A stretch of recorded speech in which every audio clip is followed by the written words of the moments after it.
लीजिए सुनिए सूर्यकांत त्रिपाठी निराला के लिखे उपन्यास चोटी की पकड़ का भाग 18 मेरी यानी समीर गोस्वामी की आवाज में। रुस्तम बहुत खुश थे कि रानी साहबा ने उन्हें जमादारी दी। जटाशंकर जान बचाने के लिए रुस्तम की जगह पहरा दे रहे थे। राजा राम रहस्य का भेद न पाकर खामोश हो गया। दूसरे पहरेदारों ने सुना और रुस्तम के तरफदार हो गए। जटाशंकर ये उड़ाए हुए थे कि वे शौकिया सिपाही का काम नहीं कर रहे। जल्द रुस्तम पर आफत आती है और ऐसी कि संभाली न संभलेगी।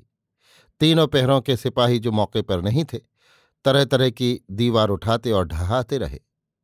सुबह का वक्त रुस्तम कुर्सी पर बैठे थे। मुन्ना आई, राजा राम के सामने कहा, रानी जी की सलामी दो। रुस्तम झेंपा, बोला, रानी जी यहां कहाँ हैं? राजा राम तन कर देखने लगा। तंबू के उसी सिपाही को पुकार कर कहा, देख लो जमादार का हाल। मालखाने से जमादार जटाशंकर भी तदगतेन मनसा देखने लगे। मुन्ना ने कहा, सलामी नहीं देते तो जमादारी से बर्खास्त किए जाओगे। रुस्तम घबराया, उठकर झेंप कर सलामी दी। देखकर मुन्ना ने कहा, एक दिन में तुम्हारी चर्बी बढ़ गई।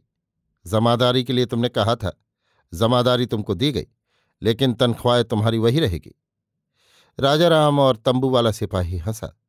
तंबू वाले ने कहा, जमादार साहब ने इतनी मेहनत से चोर पकड़ा, जमादारी मिली, लेकिन अब तो कुछ और ही बात जान पड़ती है। मुन्ना ने कहा, रानी जी की इच्छा। जमादार जटाशंकर को उन्होंने सिपाही बना दिया, लेकिन तनख्वाह वही रखी। आज हुक्म हुआ है जमादार को 20 रुपये का इनाम मिले, क्योंकि काम बहुत अच्छा किया। राजा राम ने अपनी तरफ से समझा और खुश होकर 2 मंजिले के माल खाने वाले पहरेदार जमादार जटाशंकर को, जो आंगन की ओर खड़े थे, आवाज लगाकर कहा, जमादार कैसा सच्चा फैसला आया है। तंबू वाला रुस्तम का तरफदार कुछ न समझा, आवाज बैठा कर कहा, बड़े आदमी का फैसला बड़े आदमी जाने।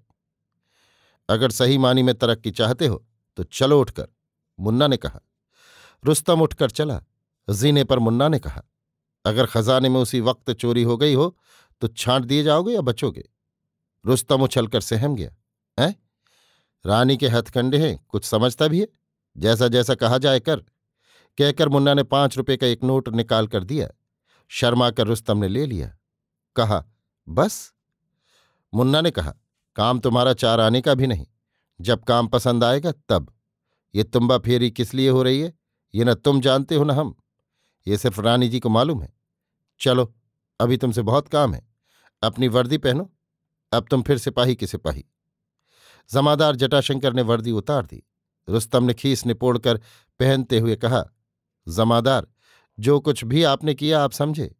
जमादारी में आपसे हमने सलामी ली, इसका ख्याल न करें, मुआफ कर दें। जमादार खुश हो गए। कहा, यह राजा रानी का खेल है, कभी घोड़े पर चढ़ना पड़ता है, कभी गधे पर। मुन्ना ने कहा, चलो। कुछ आगे बढ़कर 30 रुपये दिए। कहा, 10 राजा राम को दो और 20 तुम लो, रानी जी ने इनाम दिया है। रुपए लेकर जटाशंकर ने कहा, लेकिन वहां ताला टूट गया होगा तो क्या होगा? देखो जमादार, तुम्हारे पास बचत है, तुम्हारे पास एक ही कुंजी रहती है।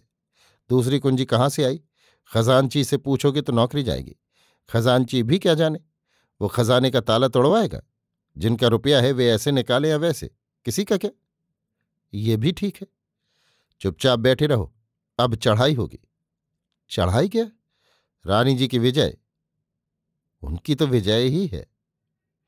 अभी आप सुन रहे थे सूर्यकांत त्रिपाठी निराला के लिखे उपन्यास चोटी की पकड़ का भाग 18 मेरी यानी समीर गोस्वामी की आवाज में।